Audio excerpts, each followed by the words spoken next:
O Evangelho em 3 minutos, com Mário Persona. Os capítulos 24 e 25 do Evangelho de Mateus são proféticos. Isso significa dizer que eles não farão muito sentido para você se você ainda não tiver crido em Jesus como seu Salvador. A profecia bíblica não foi dada para a curiosidade humana. E embora ela fale dos eventos deste mundo, o seu principal tema é Jesus. Apocalipse 19, versículo 10 diz: o testemunho de Jesus é o espírito da profecia. Mateus 24 começa com Jesus saindo do templo de Jerusalém pela última vez. Nunca mais ele iria colocar os pés ali.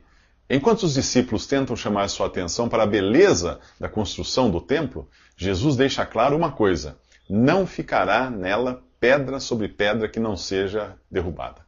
Para entender esse capítulo, é preciso ter em mente que Jesus está falando aos seus discípulos, que são judeus, vivem sob a lei dada por intermédio de Moisés e estão raciocinando dentro do contexto cultural e religioso de Israel, não da igreja, que só viria a existir mais tarde.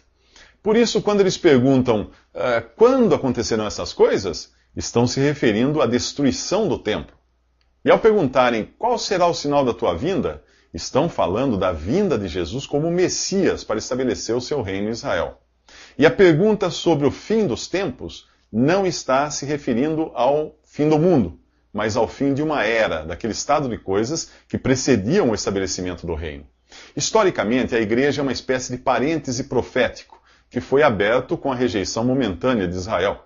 E por isso a profecia bíblica deve ser vista como uma linha contínua do tempo, que sofre uma interrupção que já dura 2000 anos. E depois essa linha é retomada 7 anos antes da vinda de Jesus para reinar sobre Israel.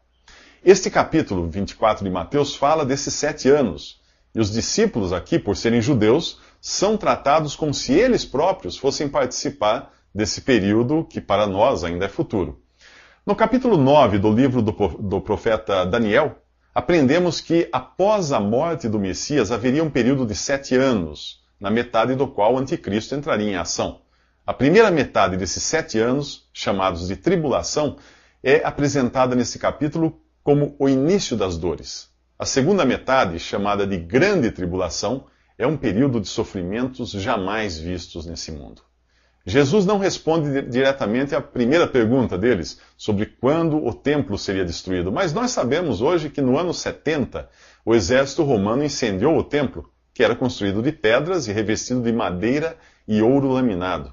O fogo derreteu o ouro, que escorreu por entre as pedras das paredes, e não deixou alternativa aos invasores senão desmontar o templo pedra por pedra para raspar o ouro.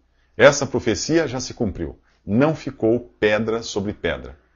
Aponte agora o seu telescópio para um tempo ainda futuro, quando os judeus voltarão ao palco das atenções de Deus e o relógio profético voltará a bater, após o intervalo que é o atual tempo da igreja, a qual não é tratada diretamente na profecia. É disso que eu falo nos próximos 3 minutos. Visite www.3minutos.net.